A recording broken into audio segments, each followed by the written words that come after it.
안녕하세요, 여러분. 저희 특별한 뉴스에 오신 것을 환영합니다. 여기에서는 울버햄튼과 뉴캐슬 유나이티드 팀 간의 극적인 축구 경기를 깊게 분석할 예정입니다. 이 경기는 황희찬 선수의 빛나는 활약뿐만 아니라 논란의 페널티로 인해 축구계에서의 논쟁이 일어나게 했습니다. 저희는 이 경기의 세부 사항까지 데려가겠습니다. 비디오 판독 심판의 결정이 축구 커뮤니티에서 어떻게 큰 분열을 일으켰는지, 그리고 황희찬 선수의 영향력이 얼마나 중요한지 분석할 것입니다. 저희와 함께 이 여정에 참여하여 이 경기에서 논란과 뜨거운 사건들, 그리고 예측하기 힘든 순간들에 대해 더 깊게 이해해 보시길 바랍니다. 황희찬은 정말로 농담이 아닙니다. 그는 1996년 1월에 태어났고 올해로 27세입니다. 울버햄튼 소속의 황희찬은 10라운드 후 6번의 승리를 거둔 강팀과의 경기에서 소중한 골을 넣어 동점을 유지하는 데 기여했습니다. 강한 상대와의 동점은 팀의 사기를 높이는 큰 의미가 있습니다. 비가 내림에도 불구하고 팬들은 열정적으로 응원했고 그 경기에서 황희찬은 주목받는 선수가 되었습니다. 이 경기에 대해 이야기하겠습니다. 올해 토트넘은 이 경기와 또 다른 경기를 치러야 했고 챔피언을 향한 길에서 중요한 승리가 필요했습니다.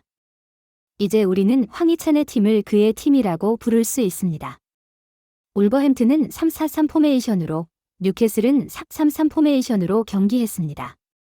뉴캐슬은 최근 경기에서 일주일을 쉬었고 본머스를 상대로 승리한 후 좋은 컨디션을 보였습니다. 황희찬이 뉴캐슬 앞에서 뛰어난 모습을 보였기 때문에 모든 이들은 큰 기대를 했습니다. 더불어 울버햄튼은 4연속 무패 중입니다. 흥미롭죠? 그런데 21분에 첫 골을 허용했습니다. 캘럼 윌슨이 볼리슛으로 아름다운 골을 넣었습니다.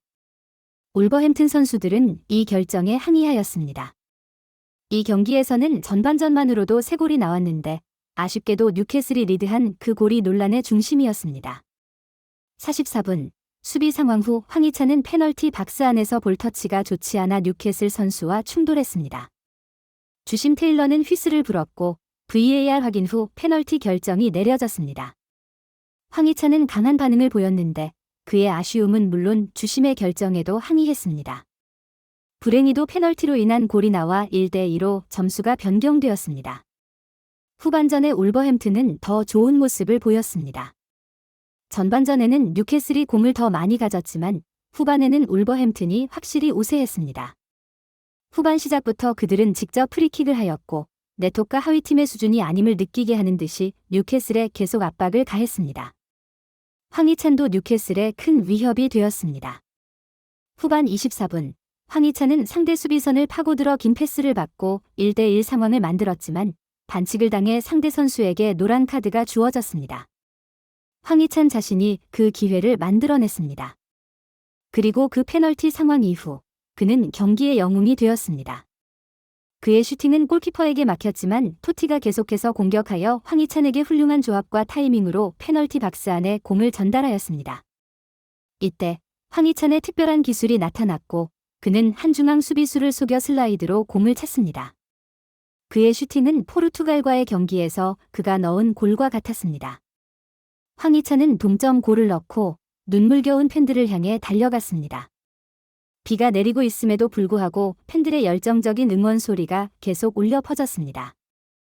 이 상황에서 사람들이 기억하는 것은 황희찬의 특징적인 볼 빼앗기 기술입니다.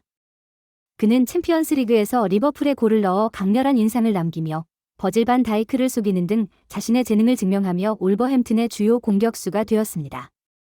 스타디움의 분위기는 더욱 흥분되었고 울버햄튼은 경기에서 역전승의 기회를 가지게 되었습니다. 그러나 2회전에 들어서자마자 부바카르 트라오레가 페널티 에어리어에 접근하며 갑자기 멈춘 후 땅에 쓰러졌을 때 모두가 안타까운 상황을 목격했습니다. 그는 다리 근육 부상을 입었습니다. 황희찬, 이 경기에서 중요한 선수 중 하나였는데 부상 때문에 그는 경기장을 떠나야 했습니다. 정말 안타까운 일입니다. 그 후 울버햄튼은 뉴캐슬의 압박을 받았지만 저항했고 결국 경기는 무승부로 끝났습니다. 이 경기는 반쪽짜리 승리와 같았지만 황희찬은 홈에서 연속 6경기 득점하여 울버햄튼의 역사에 새로운 기록을 세웠습니다. 또한 단 10라운드 만에 황희찬은 그의 경력에서 최고의 성적을 내며 득점 순위 5위에 올랐습니다. 이게 무슨 일인가요? 손흥민은 2위, 황희찬은 5위입니다. 우리는 이전에 상상조차 하지 못한 순간들을 목격하고 있습니다. 경기 후 울버햄튼의 팬들은 무승부의 결과와 특히 황희찬에 대한 페널티 결정에 대해 불만을 표현했습니다. 모두들 그 결정이 불공정하다고 느꼈습니다. 다행히 황희찬이 골을 넣었지만 그들은 이 경기에서 승리를 가져야 했다고 생각했습니다. VAR 심판팀이 형편없는 결정을 내린 것일까? 공격수가 스스로 넘어진 거잖아. 무슨 농담이야? 이것은 전혀 이해할 수 없다. 만약 그것이 페널티라면 황희찬이 만든 모든 기회도 페널티를 주어야 한다. 그의 골은 정말로 기쁘지만 그 전에 페널티는 너무나 크다. 우리는 이겨야 했고 황희찬은 그것을 받아 마땅했다.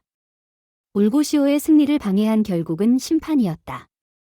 황희찬의 눈은 공을 따라갔고 이 경기를 본 모든 사람들은 그것을 알고 있다.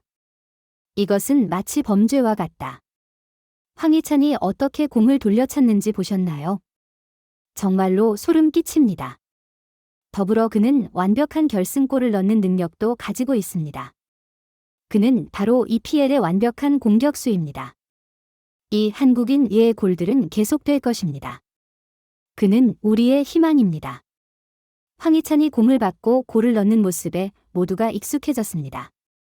클럽의 유튜브 채널도 그의 무릎을 치는 골 기념식에 대한 영상 제목을 황희찬이 불타오른다로 했습니다.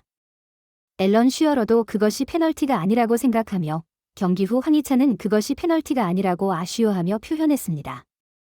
올게임은 그들의 목표에서 멀어져 가고 있습니다. 황희찬은 뉴캐슬전을 마친 후 페널티킥이 선언된 것에 대해 이상한 기분이었다. 페널티킥을 허용한 이후 너무 슬펐다. 팀을 위해 뭔가 해주고 싶었다. 경기 이후 페널티킥 상황에 대해 이야기하는 것은 어렵지만 나는 볼을 걷어내려 했다. 하지만 내가 볼을 차려고 할 때 누군가가 나를 막고 있는 것을 봤다. 그 후 나는 동작을 멈췄고 상대가 나를 터치했다고 생각했다. 정확하게 알 수는 없지만 페널티킥은 아니라고 생각한다. 심판은 페널티킥을 결정했고 나는 팀을 위해 뭔가를 하고 싶었다. 고 이야기했다. 이어 전반전이 끝난 이후 동료들이 찾아와서 나를 신뢰하는 것을 보여줬다. 동료들이 나에게 와서 너는 할 수 있다. 계속해야 한다고 이야기했다. 모두가 나에게 믿음을 줬고 기분이 너무 좋아졌고 나는 정말 무언가를 해내고 싶었다. 고 덧붙였다. 다음 경기는 하위권의 셰필드와의 경기다. 네츠의 결장으로 모든 사람들이 이 약점을 어떻게 메울 것인지 주목하고 있다. 황희찬은 페널티 에어리어에서 좋은 위치를 차지하고 있으므로 더 많은 골을 넣을 수도 있다. 다음 경기는 손흥민과의 대결이며 그 후 둘은 함께 한국으로 돌아간다. 11월도 많은 일이 기다리고 있다. 황희찬의 6번째 리그 골을 축하하며 페널티를 제외하면 황희찬은 득점 순위 3위에 있다. 우리 선수만 왜 페널티로 골을 넣지 못하나요? 이른 아침의 경기가 다시 돌아올 것입니다. 여러분 모두 즐거운 하루 되세요.